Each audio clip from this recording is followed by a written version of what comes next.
de fe de Moisés. Pero antes de que nosotros podamos entrar a los versículos, déjeme contarle algo, déjeme decirle algo de la carta a los hebreos. Miren, normalmente cuando vamos a interpretar Hebreos capítulo 11, es muy normal emocionarnos, ¿verdad? Porque vamos a ver las cuestiones de la fe y citamos Hebreos capítulo 11, versículo 1, que dice: la fe es la certeza de lo que se espera, la convicción de lo que no se ve.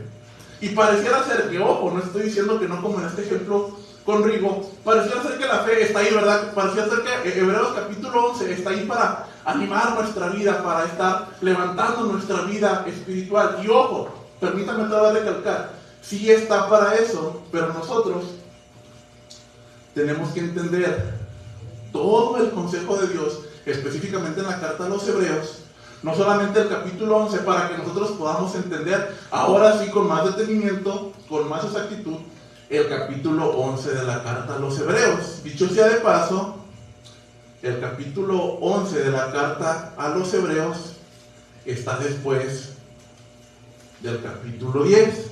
Ahora, no suena chistoso, pero es más de lo que usted cree. Y quiero explicarle un poquito lo que está pasando. Mire, el escritor a los hebreos, la carta a los hebreos, fue escrita para gente cristiana judía que estaba a punto de abandonar su fe.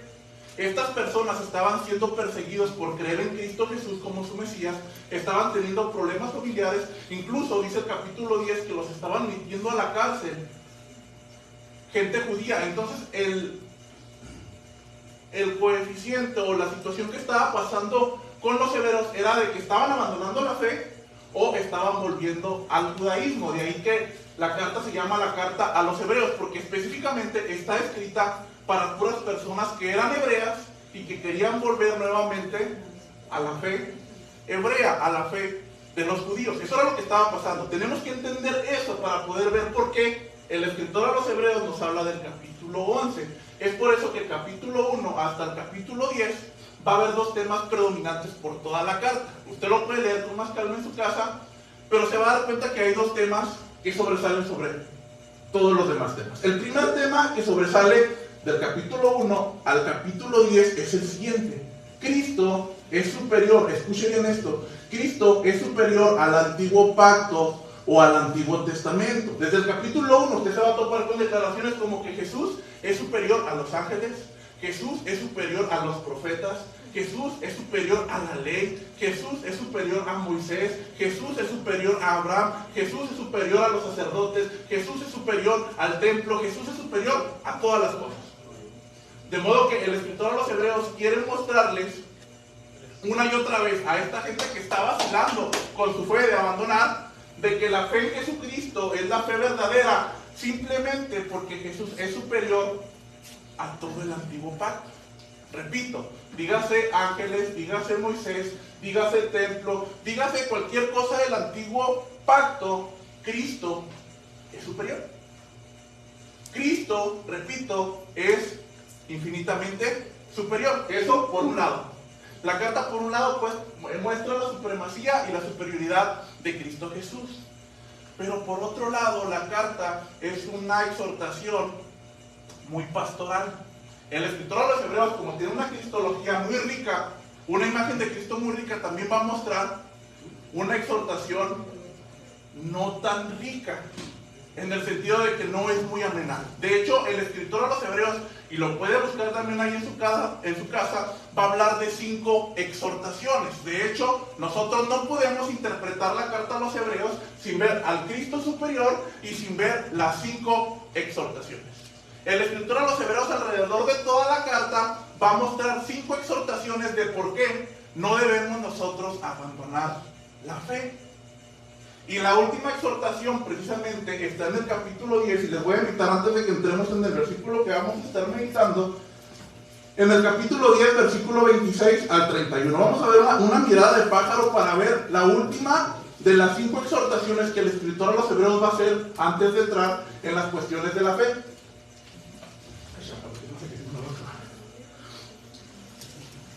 Y síganme ahí con su vista, miren lo que dice Hebreos capítulo 10, capítulo 10, versículo 26. Ahorita vamos a ir al 11, que es donde vamos a estar meditando, pero quiero que veamos el capítulo 10, versículo 26.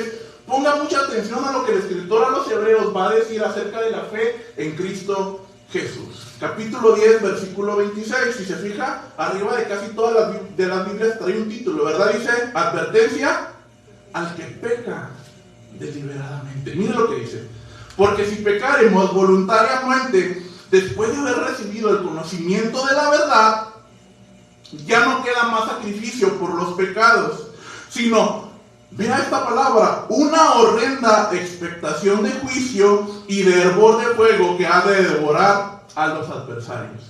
El que viola la ley de Moisés, hablando del antiguo pacto, por el testimonio de 2 o 3 testigos, muere irremisiblemente. Está diciendo el escritor a los hebreos, en el antiguo pacto, en el que yo les digo que no es superior a Cristo, la gente pecaba y tenía que morir, dice, ¿cuánto mayor castigo piensan ustedes que merecerá el que pisotee al Hijo de Dios y tuviere por inmunda la sangre del pacto, en la cual fue santificado e hiciere afrenta al Espíritu de gracia? Pues conocemos al que dijo, mía es la venganza, yo daré el pago, dice el Señor. Y otra vez el Señor juzgará a su pueblo. Ojo, no está hablando de a gente no creyente, está hablando a quién? A su pueblo, a gente que es creyente. Y miren lo que dice el versículo 31.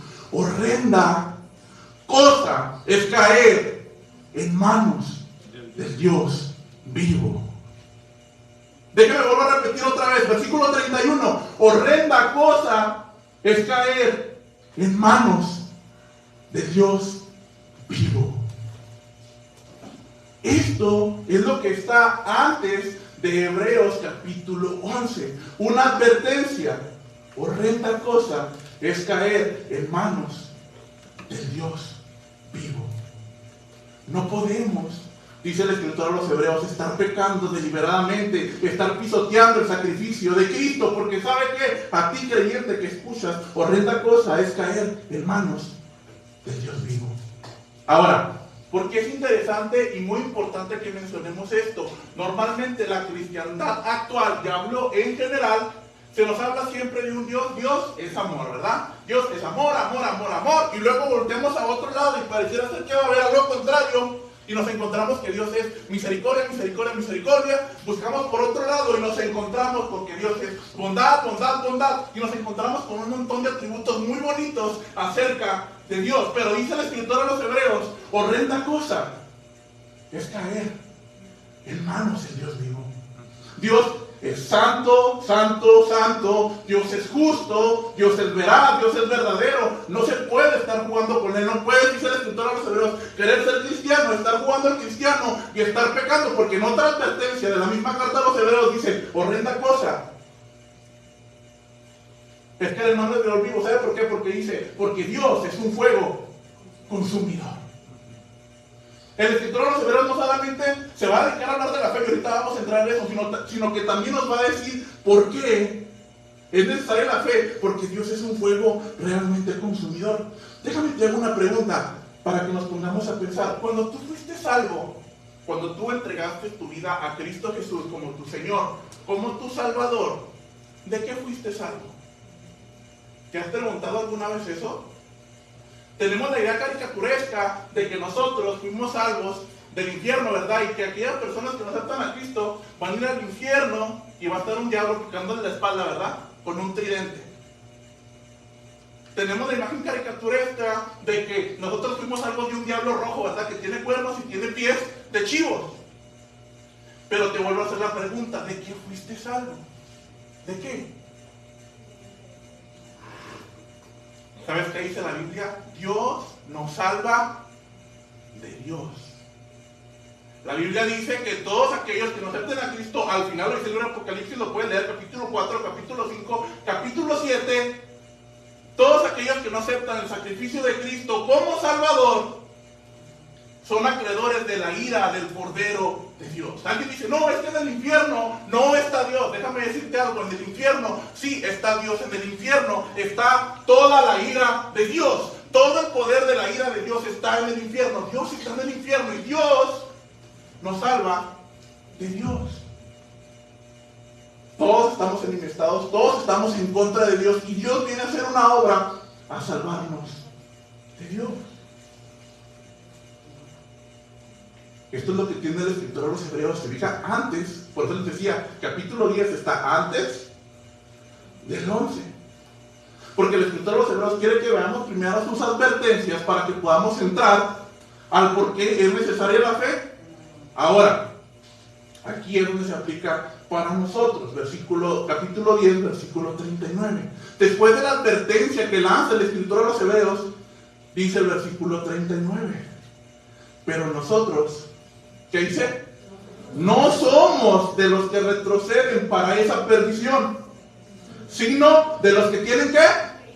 Fe para preservación del alma. Esta es la fe que tiene el escritor en mente, o con la que va a introducir el capítulo 11 de la carta a los hebreos. ¿Se fijan? La fe que persevera el alma. De ahí que nos va a mostrar muchos ejemplos del Antiguo Testamento de héroes de la fe que vivieron también por fe. De ahí el título otra vez de este sermón, a través de singulares circunstancias, los que viven por la fe. Ahora sí, vamos a ver cuáles son las características de aquellos que viven por la fe, tomando en cuenta o teniendo en cuenta el ejemplo de Moisés. Capítulo 11, ahora sí vayamos al capítulo 11, versículo 23. Vamos a leer del versículo 23 al 27, que es donde se centra principalmente en la historia, en la vida de Moisés.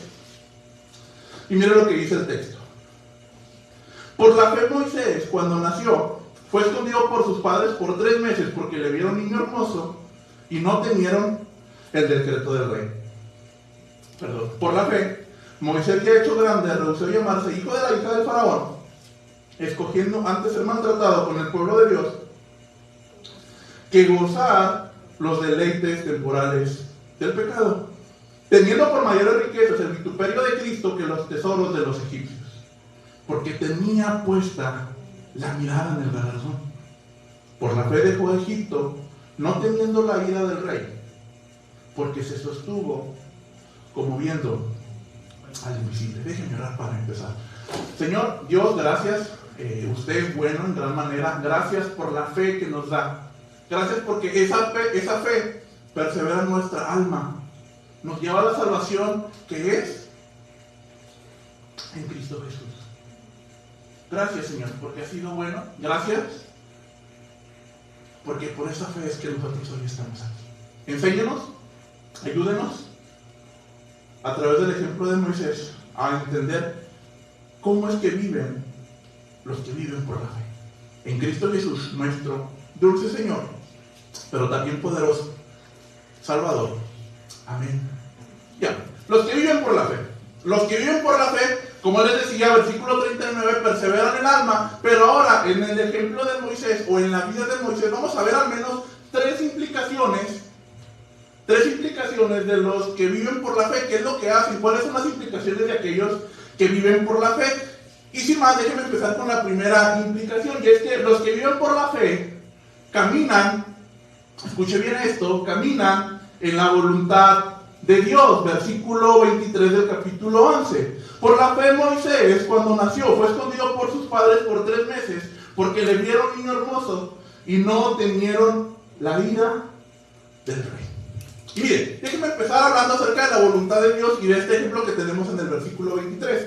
Es cierto que estamos viendo la fe de Moisés, pero en este pasaje, aunque se habla de Moisés, el escritor de los hebreos quiere que consideremos la fe no de Moisés específicamente, sino la fe de ¿quién?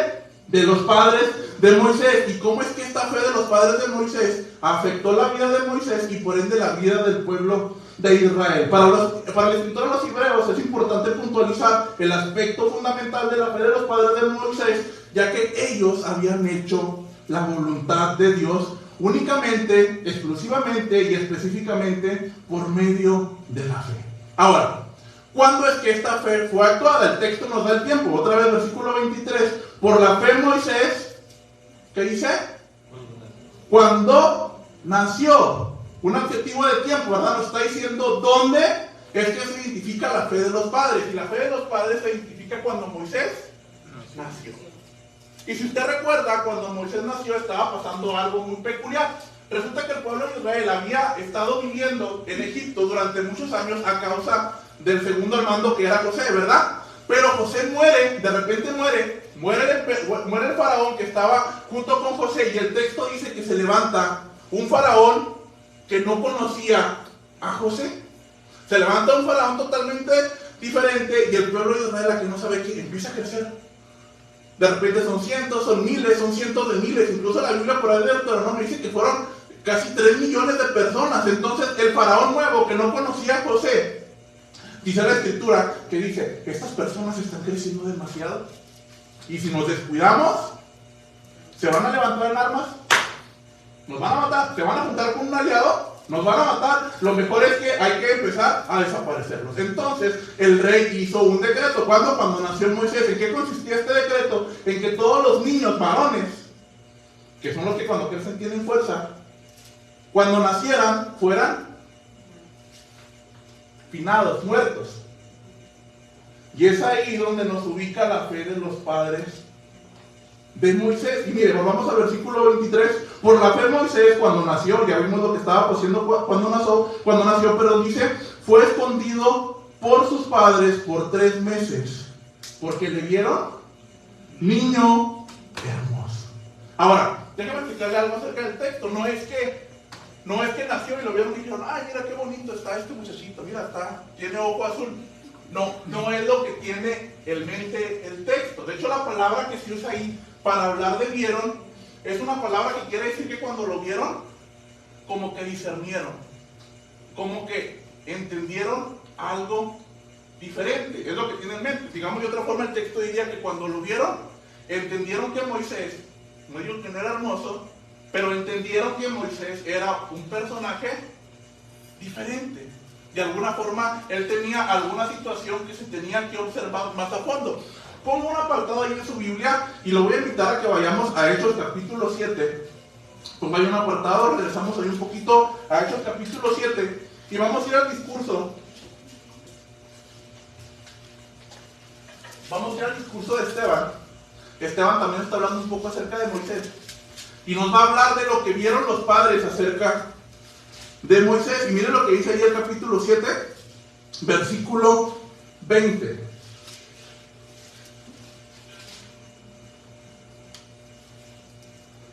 Dice, en aquel mismo tiempo, cuando nació Moisés, en aquel mismo tiempo nació Moisés, ¿y qué dice el texto? Y fue agradable a Dios. De modo que cuando los padres de Moisés vieron este niño, ¿qué dijeron? Este niño tiene el favor, le agrada a Dios. Ellos entendieron que el propósito por el cual lo escondieron era porque ese niño era agradable a Dios. Sí, lo escondieron porque lo amaban, muy probablemente, como cualquiera de nosotros. Piense usted en eso. ¿Se imagina usted uno de sus hijos, uno de sus nietos, a veces se vuelve nuestra adoración? Y se imagina que a usted le pidieran, usted sabe que están a punto de matar a su hijo o a su nieto, ¿qué haría usted? ¿Tendría que actuar? Díganlo, cholo, da en calor. Tenía que actuar rápido. Pero a la vez dice el texto que actuaron rápido, pero también dice que observaron, que vieron, que se detuvieron. Ahora, esto me lleva a algunas aplicaciones, hermanos. Primero, hermanos, debemos entender que Dios, escuchen esto, Dios nos ha dado ese mismo discernimiento que le dio a los creyentes de la antigüedad, también nos lo dio a nosotros. Nosotros tenemos la capacidad de saber, de entender, de discernir qué es lo que está bien y qué es lo que no está bien. Pero ¿sabe qué es lo que debemos hacer al igual que los padres de Moisés? Calmados. Dice el texto que ellos se calmaron y observaron. Observaron que era un niño agradable, que era un niño que tenía la voluntad de Dios. Lo que usted y yo tenemos que hacer es cálmese, observe. ¿Qué es lo que Dios quiere hacer con esa situación que usted está teniendo, sea cual sea? Muy probablemente usted no está siendo perseguido, no tiene un niño que está a punto de morir, pero definitivamente nuestra vida cristiana tiene diferentes situaciones y no sabemos cómo actuar ante ellas, ¿cierto? El ejemplo de los padres de Moisés, la fe de los padres de Moisés nos dice que debemos hermano, cálmese. No hable tanto, no hable tanto, cálmese. Espere, discierna, vea, viva. Deje que Dios sea el que vaya decidiendo para usted su voluntad. Ellos escondieron a este niño porque le vieron, porque le observaron que era un niño hermoso. Pero también una segunda aplicación es que mire lo siguiente: la voluntad de Dios y el vivir por fe no siempre va a ser un camino fácil. El escritor de los Hebreos decide usar esta historia. Recuerden, están abandonando la fe, y él decide usar esta historia de Moisés para decirles por qué no deben abandonar la fe. Y les decide decir que la vida de fe va a ser muy complicada. Y si no me cree, vea lo que dice otra vez el versículo 23. Regresamos allí a Hebreos capítulo 11, versículo 23. Dice: por la fe Moisés, cuando nació, fue escondido por sus padres. ¿Por cuánto? 3 meses. Ahora, quiero que usted imagine esto. El niño, ya sé, si yo quiero un niño hermoso, quiero un niño apartado, el niño necesita ser escondido, ¿cierto? El niño no fue escondido por un día, ¿verdad que no? No fue escondido por 2 días, no fue escondido por 3 días, no fue escondido por 7 días, una semana. ¿Por cuánto? Por 3 meses. 3 meses. ¿Se imagina 3 meses estar escondiendo a un niño? Lo difícil que era eso. ¿Cómo eran los niños cuando recién nacen? ¿Se imagina estar aguantando, tener que estar callando a un niño, tener que estar escondiéndolo de los soldados, de la gente, de los chismosos? 3 meses. Vivir por fe, no siempre es fácil. A veces vamos a tener que batallar. A veces vamos a tener que esperar. Ellos esperaron 3 meses. ¿Y sabes cuál fue la razón? La fe. Por la fe hicieron la voluntad de Dios. ¿Qué tienes tú que esperar por fe? ¿Qué situación en este momento? ¿Qué circunstancia tienes que ver? ¿Qué circunstancia que ya viste tienes que esperar? 3 meses. ¿Cuánto? ¿1 año? Ha sido difícil, ¿verdad? Pero espera, por la fe. Por la fe se puede hacer la voluntad de Dios. Los que viven por la fe viven, caminan en la voluntad de Dios, pero no solamente eso, sino los que viven por la fe actúan, escuchen bien esto, los que viven por la fe actúan conforme, número 2, a su identidad, versículo 24. Por la fe Moisés, hecho ya grande, rehusó llamarse hijo de la hija del faraón, escogiendo antes ser maltratado con el pueblo de Dios que gozar de los deleites temporales del pecado, teniendo por mayores riquezas el vituperio de Cristo que los tesoros de los egipcios, porque tenía la mirada puesta en el ganado. Ahora el escritor de los Hebreos va a dejar la fe de los padres de Moisés para irnos a la fe de Moisés. La fe de Moisés que se identifica en este texto es aproximadamente cuando él tenía 40 años. Cuando él tenía 40 años es cuando sale, y ahorita vamos a ver, sale de Egipto. Y aquí está identificando la identidad verdadera de Moisés, la fe de Moisés. Ahora, la pregunta es, ¿cuál es la verdadera identidad de Moisés? ¿Cómo la podemos identificar en el texto? Vamos a ver eso, pero le voy a volver a invitar a que vaya a Hechos capítulo 7, igual, porque nos va a decir otro aspecto de la fe de Moisés. Hechos capítulo 7, versículo 22.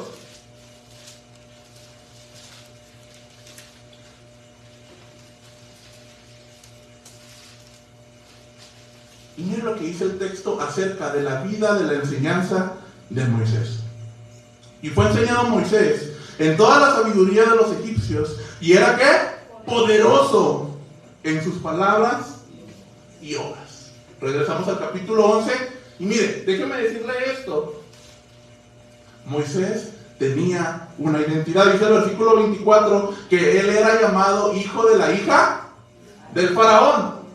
Lo acabamos de leer en Hechos capítulo 7. Él era poderoso, él había sido instruido en todo tipo de sabiduría. Él tenía enseñanza, él tenía un título. Y no me voy a dejar mentir, ¿a poco no? Los seres humanos, todos en mayor o menor cantidad, siempre estamos persiguiendo una identidad. Queremos tener un nombre. Moisés tenía un nombre. ¿Cuál era el nombre de él? Hijo de la hija del faraón. Nosotros buscamos dinero. Moisés vivía en el palacio. ¿Qué creen que tenía? Mucho dinero. La Biblia dice, a veces también buscamos conocimiento, ¿verdad? Títulos y que nos digan y que esto y que el otro. Moisés, lo acabamos de leer, había sido instruido en la sabiduría de los egipcios. De hecho, se dice que en la Biblia los estudios que tenía Moisés solamente Pablo. Era una persona que era bastante estudiada. Y cierto o no, en mayor o menor cantidad todos buscamos eso. Buscamos fama, buscamos prestigio, buscamos que nos reconozcan, buscamos tener, buscamos esto, buscamos aquello. Pero vemos que a pesar de eso, hermanos, Moisés tenía una identidad bastante clara. ¿Y en qué consistía esta identidad? Versículo 24. Primero, dejó todo tipo de prestigio. Por la fe Moisés, el Señor grande, rehusó llamarse hijo de la hija de Faraón. Él renunció a cualquier título, renunció a su dinero, renunció a su posición, renunció a todo lo que él tenía. Y lo vimos la semana pasada, ¿verdad? Lo predicaba el pastor. Pablo nos explica un poco acerca de eso en Filipenses capítulo 3. ¿Qué dice Pablo? Yo soy fariseo de fariseos, soy hebreo de hebreos. En cuanto a la ley, irreprensible. De la tribu de Benjamín, yo lo tengo todo, yo lo sé hacer todo, dice Pablo. No hay nadie que me diga a mí que no puedo hacer nada. Pero ¿sabe qué dice Pablo? Todo lo tengo, ¿por qué? Por basura. ¿Y sabe cuál es la palabra que se traduce ahí? Le decía al pastor, estiércol.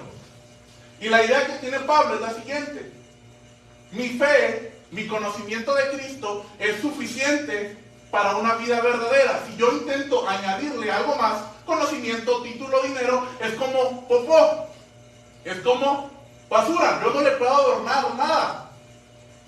La idea que tiene Pablo es que su vida no es adornada con popó. Dicho sea de paso, usted no agarra un jarrón transparente, ¿verdad? Y lo llena de popó para ponerlo que adorne el centro de su casa, ¿verdad que no? Esa es la idea que tiene Pablo. Usted tampoco hace eso con su vida.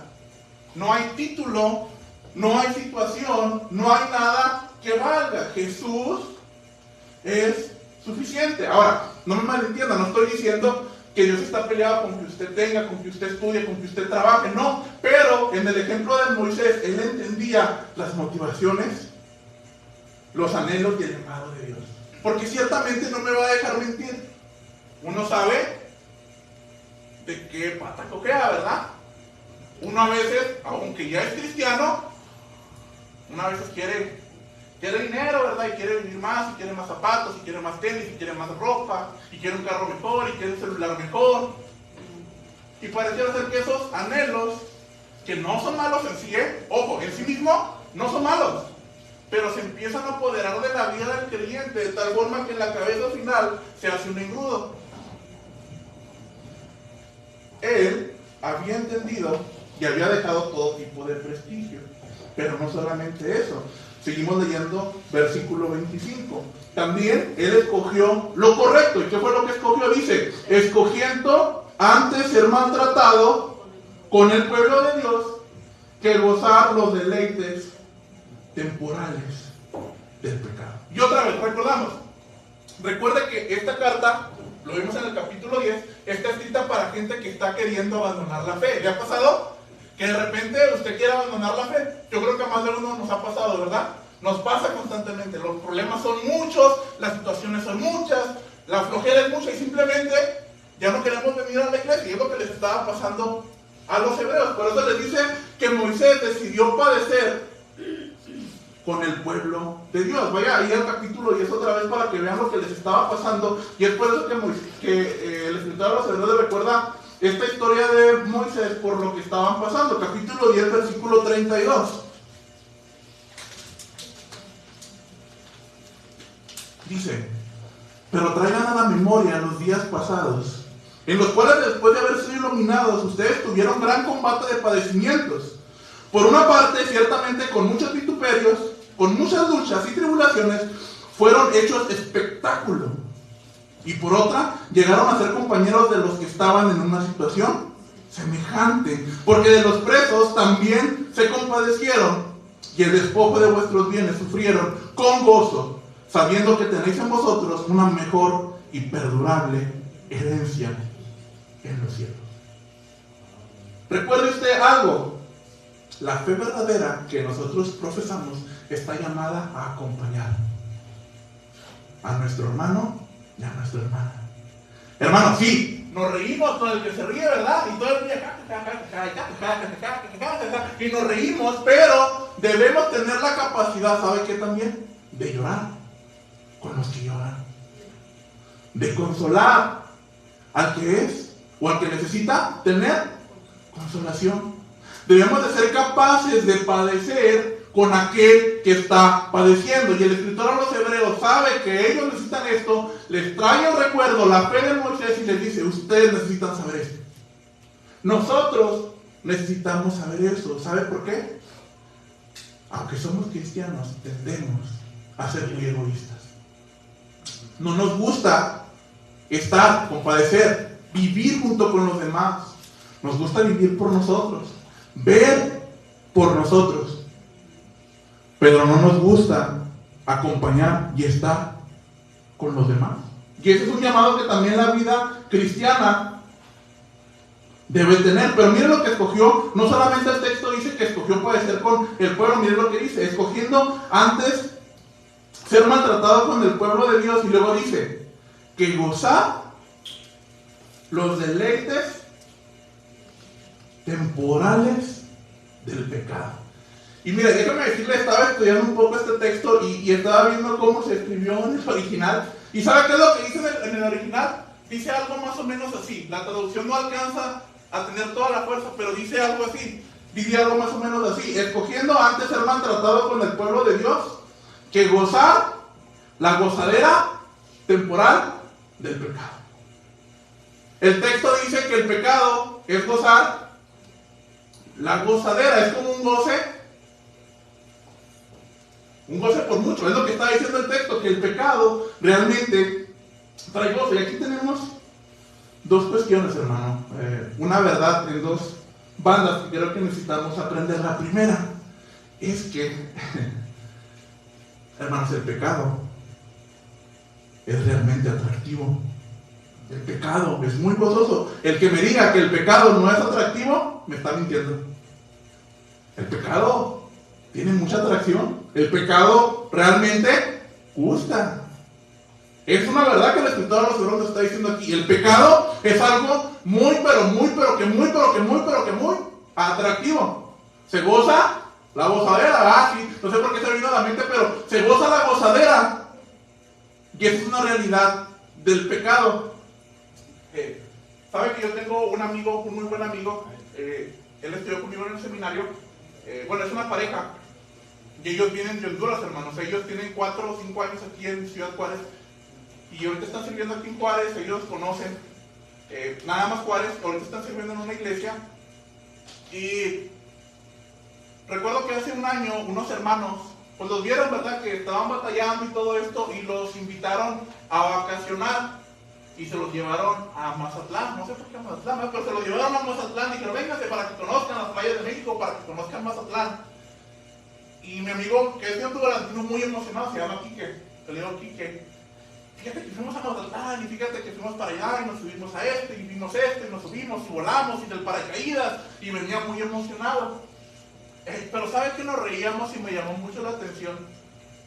En una de sus historias, él me dijo que, dice, y no sabes qué, estábamos en un restaurante muy bonito, estaba al aire libre, en la terraza, y aquí no sabes qué hizo, y de repente entró una banda con 30 personas, y había de todo, había una trompeta, había un clarinete, había un tambor, había una tuba bien grande, había un acordeón, y todos cantaban y empezaban a cantar y se movían para un lado y para el otro, y había canciones muy chidas de banda. ¿Y sabe qué me dijo él? Y después de 2 canciones se me antojó un bote. Se me antojó una cerveza.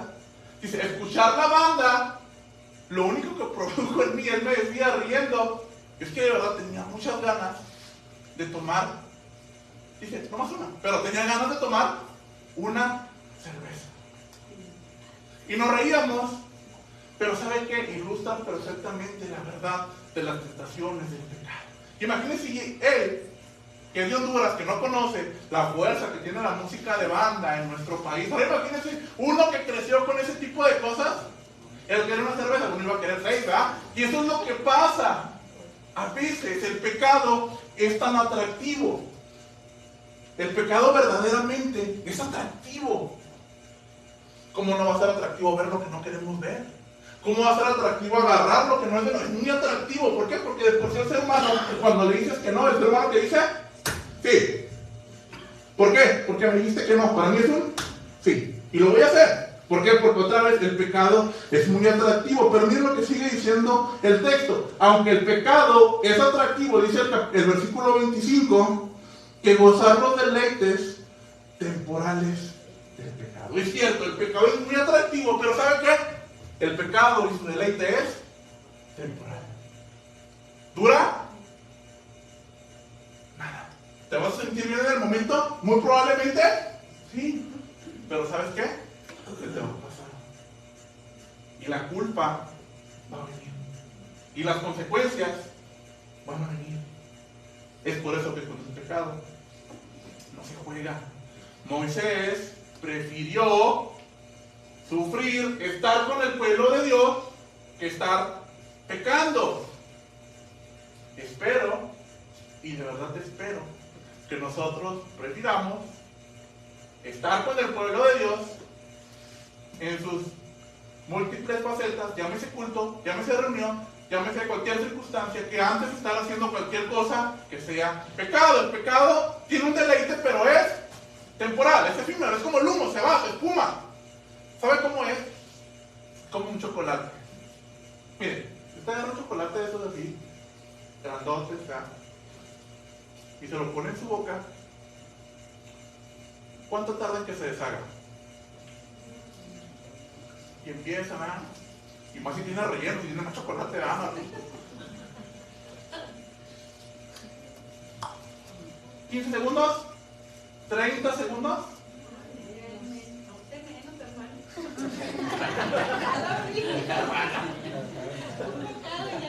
Haga la mano, está viendo que a ver cómo va para 30 segundos. ¿Y sabe cuánto dura en la barriga? 30 años se me hace. Dura mucho. Para bajar un chocolate, se va a bajar. Ese es el pecado. Es rápido, pero se va. ¿Y las consecuencias? Se quedan como el chocolate. Ya vi varios que nos la pasamos comiendo chocolate aquí, ¿verdad? La realidad es que el pecado, su risa lo delató, no, pero su risa lo delató. Él escogió lo correcto, ¿sí? Él escogió lo correcto.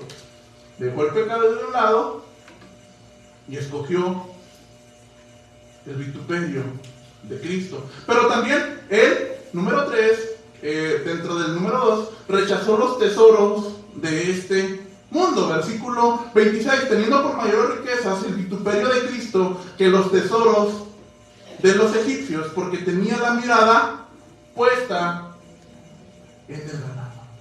Él rechazó los tesoros de este mundo, él aceptó la riqueza de Cristo, pero había un precio a pagar. ¿Cuál es ese precio? Teniendo por mayores riquezas el vituperio. Sí, la riqueza, la salvación de Cristo está al alcance de todos, pero a veces, como dice el texto, hay un precio a pagar. ¿Sabe cuál es ese precio? El vituperio de Cristo. Como lo dice David Burt en su libro Viendo al Invisible, miren lo que dice acerca de este texto. Llevar el vituperio de Cristo es un factor común de la vida de fe. Qué importante era que los primeros lectores comprendieran esto. Ellos estaban siendo perseguidos precisamente por aquellos que pretendían ser los seguidores de Moisés. La acusación contra ellos era que habían abandonado la fe de Moisés para irse con Cristo. Pero lo que les dice el escritor a los hebreos es que ellos son los verdaderos seguidores de Cristo, por cuanto Moisés estaba padeciendo lo que Cristo también iba a padecer. Ser como Moisés, elegir la fe, es elegir las cosas eternas, imperecederas. Sufrir la oposición y el vituperio por causa del ungido de Dios es sufrir por Cristo. Versículo 26. porque tenía puesta la mirada en el galardón. Y la pregunta obligada es, ¿cuál es ese galardón? ¿Verdad? ¿Cuál es ese galardón que Moisés estaba viendo una y otra vez? Y la respuesta es llana y sencillamente la presencia real de Dios.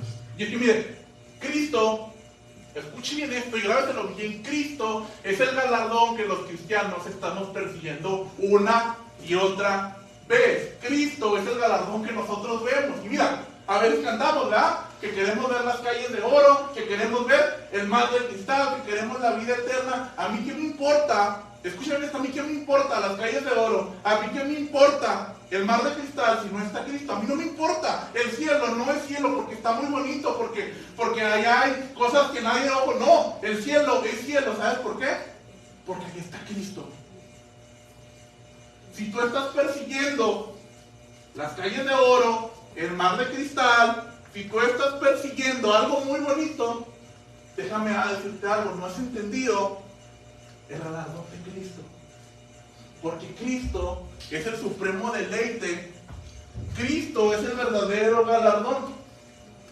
Nada de lo que hay en esta tierra se compara con la belleza de Cristo. Y es que Moisés era lo que hacía, ¿verdad? Sacaba su telescopio espiritual. Él veía todas las cosas aquí en el marco horizontal, pero de repente sacaba su telescopio y miraba y decía, no, lo que está allá no se compara con todo lo que tengo aquí. Lo que está allá es superior, lo que está allá es mejor, porque lo que está allá es Cristo Jesús. ¿Se fija? Lo que está allá es Cristo Jesús. Nosotros vemos, nosotros perseguimos, nosotros nos movemos porque vemos a Cristo Jesús. De modo que los que viven por la fe actúan conforme a su identidad. Pero también, número 3 y último, los que viven por la fe caminan firmemente en su vida espiritual. Versículo 27. Por la fe dejó a Egipto, no temiendo, la ira del rey, porque se sostuvo como viendo al invisible. Los que viven por la fe caminan firmemente en su vida espiritual. El texto dice que por la fe Moisés dejó Egipto.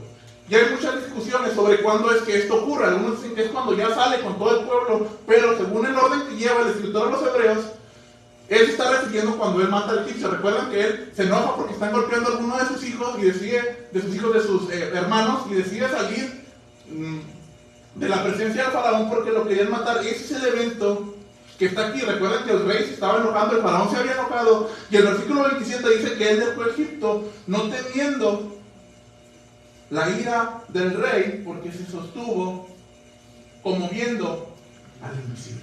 No tuvo miedo. Su fe le ayudó a seguir a pesar del miedo. Y el miedo, hermanos, es algo que nosotros experimentamos muy seguido. Por el miedo, nosotros no evangelizamos. ¿Ah? Ay, no, yo no sé evangelizar. Mejorando tú, sí, tú. Miedo, tenemos miedo. Es que yo no sé cómo, me da mucho miedo. No, y luego míralo él. Se ve que se ve un malandro. Yo lo veo y se ve como un cholo. No, ya evangelízalo tú. Nos da miedo. Somos, perdón la palabra, miedosos. Recuerdo que una vez cuando estábamos plantando la iglesia en Ascensión hace ya algunos años, me tocó evangelizar a una persona, pues tenía aspecto de cholo, pero pues ya uno te vale, ¿va? Y me acuerdo que le dije, oye, tengo que hablar de Cristo, que este y que el otro, y de repente, hermano, no le miento. Iba por ahí, pero no le miento. Me enseñó una pistola. Cholita, no, era que empezó, ¿no?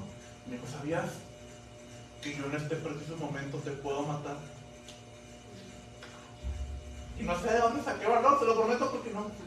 Le dije, pues ya estamos aquí, ¿no? ¿Y sabe qué se me ocurrió decirle? ¿Y sabías tú que si escuchas esto, Dios te puede dar vida? Pudimos evangelizarlo, estuvimos ahí con él. Y nos damos cuenta que el miedo es real. También nos da miedo, ¿verdad? No nos comportamos como vamos a comportarnos porque no, que van a decir que soy cristiano. Y más ahora, hermanos, tenemos un gran reto, ¿verdad? Tenemos La Agenda 2030, la agenda globalista, ¿verdad? Que está a punto de entrar donde tenemos la ideología de género, va, LGTB. ¿Alguien sabe qué significa LGTB, por cierto? Lobbies, gay, transexual, bisexual, LGTBQ, queers. ¿Se fija? Tenemos la agenda globalista que nos dice que, y esto ya es un hecho, no es de que ahí viene, no, ya está aquí. ¿Sí sabían que sus hijos en los libros de texto ya no viene de que hay el cuerpo de un hombre y el cuerpo de una mujer? Hay un cuerpo. Y tú eliges lo que quieres ser.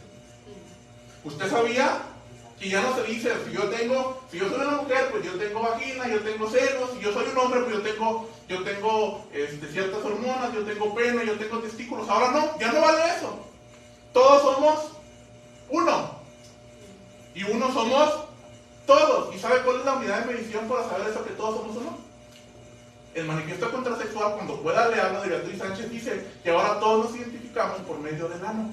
Y como todos tenemos un ano que es parecido, eso es lo que nos identifica como seres humanos. ¿Sabía eso? Ya lo sabe. No tenga miedo. Varón y hembra los creó. Cuide a sus hijos. Cuide a sus nietos. Enséñeles. Dicho sea de paso, una persona que no tiene miedo, hermanos, enséñese. Enséñeles. Disciplínese. Estoy, hermano, cansado.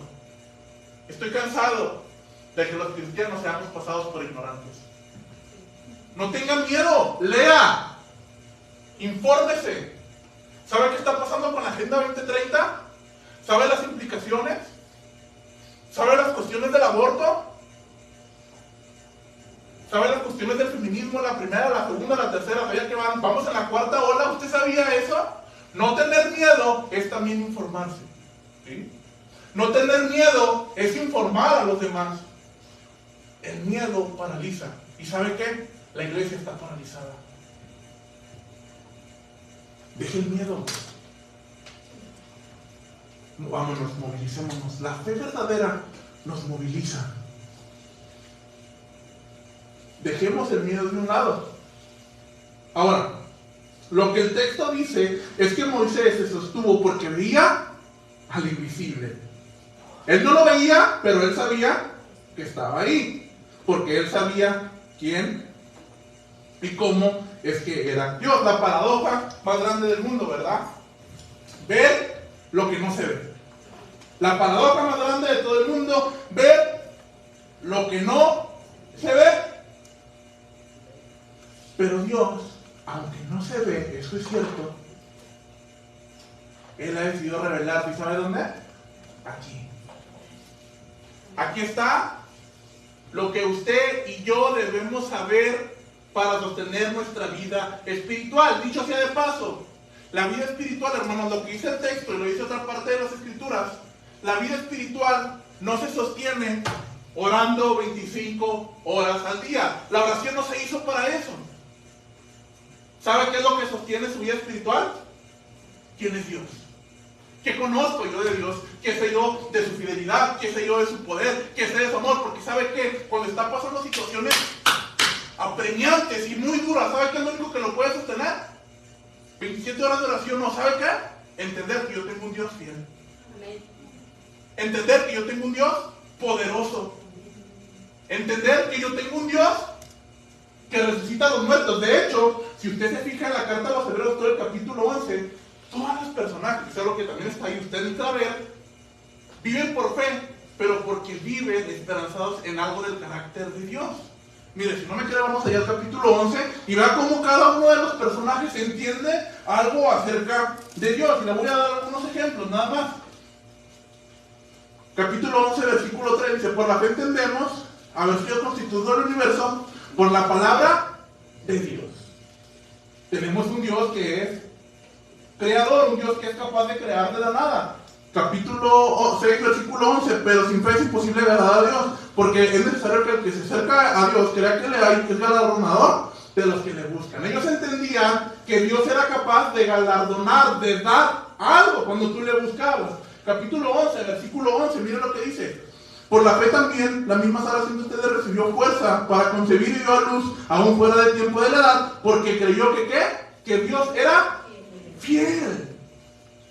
Ellos entendían de alguna u otra manera algún detalle del carácter de Dios. ¿Qué entiendes tú de Dios? Déjame repetirte esto otra vez. En medio de tus tribulaciones, lo único que te va a sustentar es lo que tú conoces de Dios. Nada más. Lo que tú conoces de su fidelidad, de su amor, de sus reprensiones. ¿Está? Nosotros podemos orar mucho, pero como lo acabamos de leer, horrenda cosa es caer en manos del Dios vivo. Lo que tú conozcas de Dios es lo que te va a ayudar a salir adelante en tu vida cristiana. La oración se hizo para conocer, para estar cerca de Dios, para alinearnos a su voluntad. Pero la Escritura, su carácter aquí, se hizo para que nosotros podamos conocer al invisible. Para que nosotros podamos tener la paradoja más grande de la vida, ¿verdad? Conocer, ver al que no se puede ver. Y ahí que la palabra tenga muchas declaraciones de Él. Salmo 23:1. El Señor, Jehová, es mi pastor. Nada me faltará. El Señor es mi luz y es mi salvación. Lo cantábamos. El Señor es mi roca, mi escudo y mi espada. ¿De quién temeré?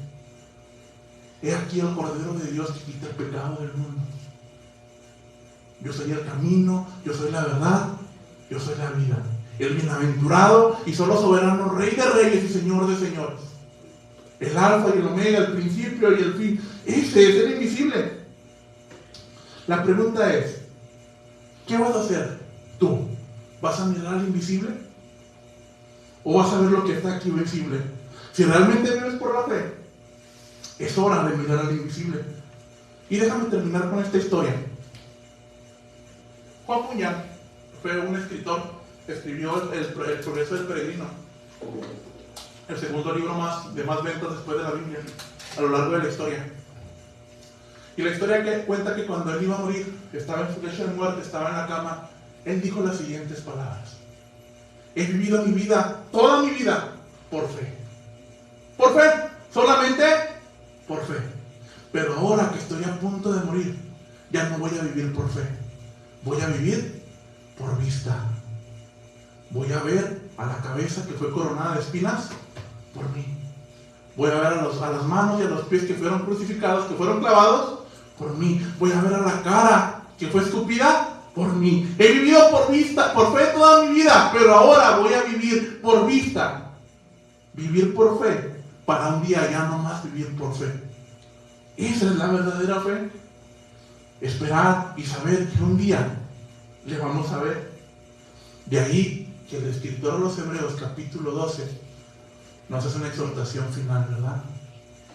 Después de tener todos estos testigos alrededor, hay una invitación para ti y para mí. Puestos los ojos en Jesús, el autor y consumador de la fe. Ahí está la fe, ahí está la salvación. Él la inició, Él la terminó. Él es el invisible. Y qué curioso, ¿verdad? El invisible se hizo visible. Y aquel verbo, aquel Dios fue hecho carne, se hizo visible y habitó entre nosotros. Y vimos su gloria, gloria como unigénito del Padre, lleno de gracia y verdad. La ley, el antiguo pacto fue dado por Moisés, pero el amor, la misericordia y la gracia nos vino a través de Jesucristo. Y ese Jesucristo que se hizo visible está al alcance tuyo y está al alcance mío. No solamente para la salvación, pero también para una vida de fe día con día. Puestos los ojos en Jesús, el autor y consumador de la fe. Vamos a orar. Señor, gracias porque hoy podemos ver que usted, Dios, se ha hecho visible. Hoy, Señor, hemos visto, hemos entendido que una vida de fe no es una vida, Señor, que se queda estática. Es una vida que cree, es una vida que hace, es una vida que se desenvuelve, es una vida, Señor, que escoge que vive para su pueblo, que sigue adelante. Es una fe, Señor, que se sostiene como viéndole a usted, que es el invisible. Señor, gracias.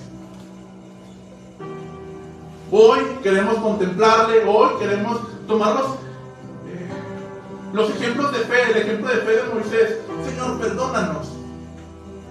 Perdónanos cuando te hemos fallado. Señor, queremos tomar en serio esa declaración. Horrenda cosa es caer en manos del Dios vivo. Señor, creemos que tú eres un fuego consumidor. Creemos, Señor, que la vida de fe nos ayuda y nos invita a perseverar, a seguir adelante, a tomar en cuenta estas advertencias.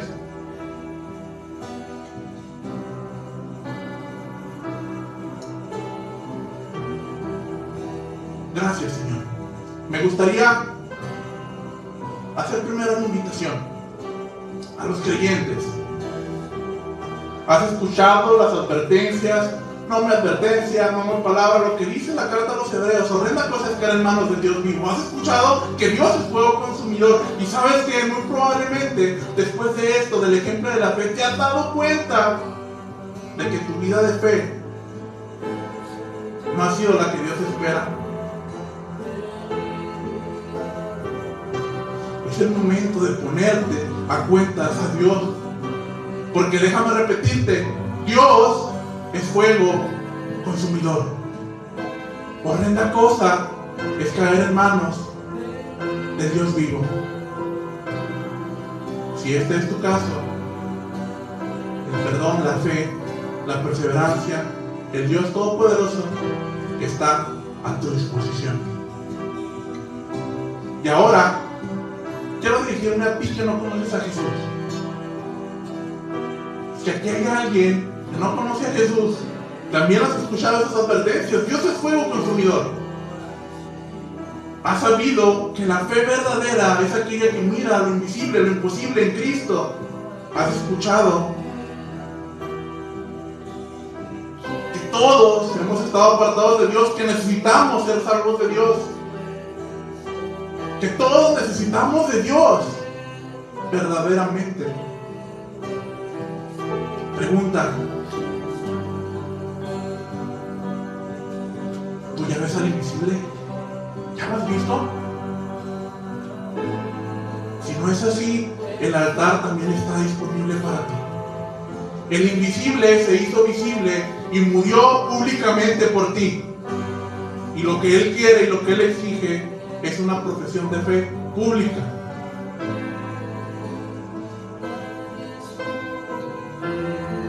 ¿Quisieras conocer a Cristo Jesús, Señor? El altar está abierto también para ti, para orar, para creer, para venir delante de Él.